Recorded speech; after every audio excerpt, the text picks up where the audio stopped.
It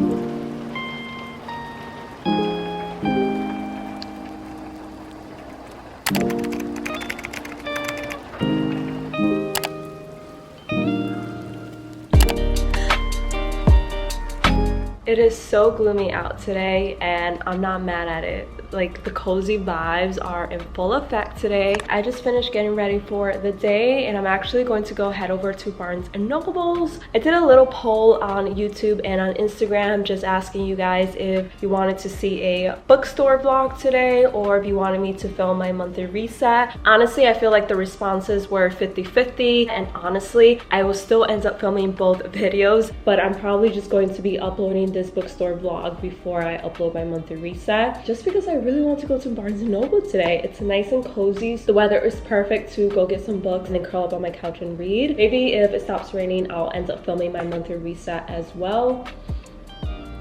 I haven't decided yet, but what I do know is that we are going to head over to Barnes & Noble now to pick up some new books for April. We're gonna have a good, chill, maybe hour or two browsing what they have. Hopefully they have some of the books that I want. I won't tell you guys what I end up buying until the book haul at the end of this video, so definitely stay tuned until then. I'm super excited, so let's head over to Barnes & Noble. This is my Barnes & Noble fit. Super cozy vibes is what we're going for today.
Alright, you guys, just got back from Barnes & Noble, picked up so many good books. At least I hope that they're good. I don't know until I officially read them. Look at the color scheme of these books.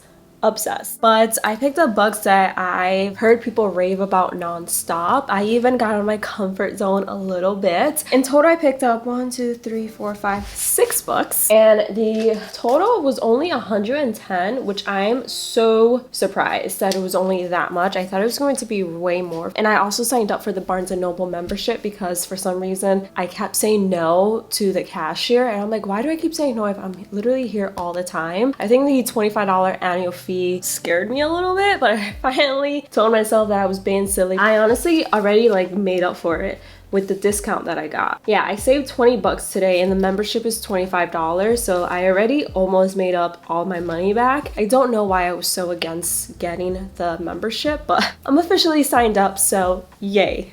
to saving money. Let's start off with the first book that is completely out of my comfort zone. It is A Court of Thorns and Roses. This, I believe, is a romance science fiction novel. It is the first in its series by Sarah J. Maas. I've heard so many people rave about this book, so I'm actually looking forward to reading it. If you have never heard about this book, here is the summary. When 19-year-old Huntress Frey kills, okay, these names are going to be the death of me. When 19-year-old Huntress Frey kills a wolf in the woods, a terrifying creature arrives to demand retribution. Dragged to a treacherous magical land she knows about only from legends, Frey discovers that her captor is not truly a beast, but one of the lethal immortal fairies who once ruled her world. At least he's not a beast all the time. As she adapts to her new home, her feelings for the fairy Tamlin transforms from ice hostility into a fiery passion that burns through every lie she's been told about the beautiful, dangerous world of the Fae. But something is not right in the fairylands. An ancient wicked shadow is growing, and Frey must find a way to stop it or doom Tamlin in his world forever. Passionate, violent, sexy, hits the spot for fans of dark, lush, sexy fantasy, fast-paced and explosively action-packed. Two things that I love in a novel. I really am not a fan of slow burners, so I'm really glad that this one is fast-paced, allegedly, and I honestly cannot wait to read this. Let me know in the comments below if you have read this book or any other book in its series, and let me know your thoughts on it. I would love to know. Again, I'm not really into science fiction. I never really have been.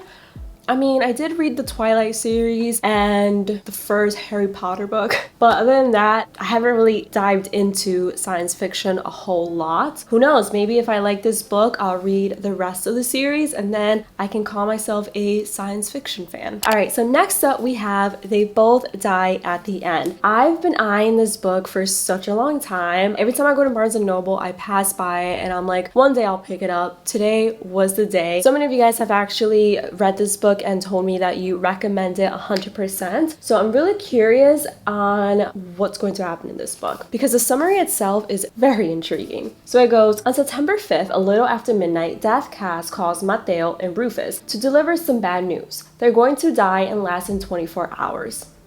Okay. Mateo and Rufus are total strangers, but for different reasons. They're both looking to make a new friend on their end day. The good news is that there's actually an app for that. It's called Last Friend, and through it, Rufus and Mateo meet up for one final epic adventure to live a lifetime in a single day. Again, sounds very intriguing. I feel like I'm probably going to end up crying by the end of this book. I feel like the moral of the story is going to be to not take life for granted and to live every moment like it's your last day on earth. And the funny part is that it went viral on TikTok, but I think this book came out in the early 2010s. Okay, it came out in 2017, like 5 years ago, so that's not too long ago, but it's not a new release by far, and it went viral, so should be good. Next up, we have The Honeymooners by Christina Lauren. This one is a romantic comedy, I think. It was in the book talk section of Barnes & Noble, but I personally haven't seen anyone really talk about this book. And the premise of the book really intrigued me, and I think it'll be a funny one to read and a feel-good novel, which I love feel-good novels, ones that make me want to read it over and over again. And I feel like this one has a lot of potential. So, quick summary. Olive is used to being the unlucky twin. From inexplicable mishaps to a recent layoff, her life seems to be almost comically jinxed. By contrast, her sister Amy is an internal champion. She even managed to finance her entire wedding by winning a slew of contests. Unfortunately for Olive, the only thing worse than a constant bad luck is having to spend the wedding day with the best man and her nemesis, Ethan Thomas. Olive braces herself for wedding hell, determined to put on a brave face, but when the entire wedding party gets food poisoning, the only people who aren't affected are Olive and Ethan. Suddenly, there's a free honeymoon up for grabs, and Olive will be damned if Ethan gets to enjoy paradise solo. Do you imagine getting married and all of a sudden you get sick with your partner and you can't go to your honeymoon? I would be devastated.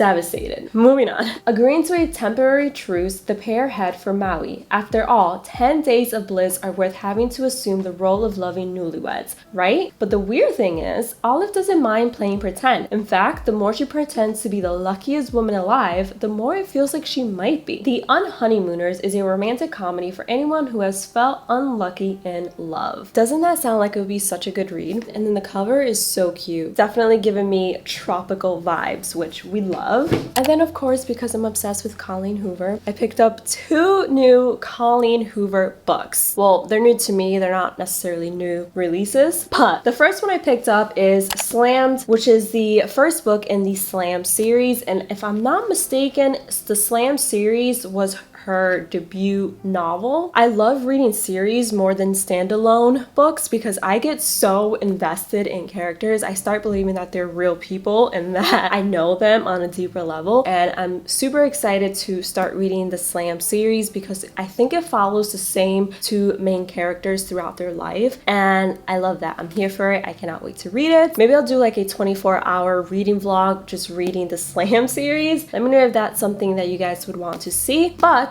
here's the quick summary of the book. Colleen Hoover's romantic, emotion-packed, New York Times best-selling debut novel unforgettably captures all the magic and confusion of first love, as 2 young people forge an unlikely bond before discovering that fate has other plans for them. Following the unexpected death of her father, 18-year-old Lincoln becomes the rock for both her mother and her younger brother. She appears resilient and tenacious, but inside she's losing hope. Then she meets her new neighbor Will, a handsome 21-year-old whose mere presence leaves her flustered and whose passion for poetry slams thrills her. Not long after a heart-stopping first date during which each recognizes something profound and familiar in the other, they are slammed. Get it? The Slam series.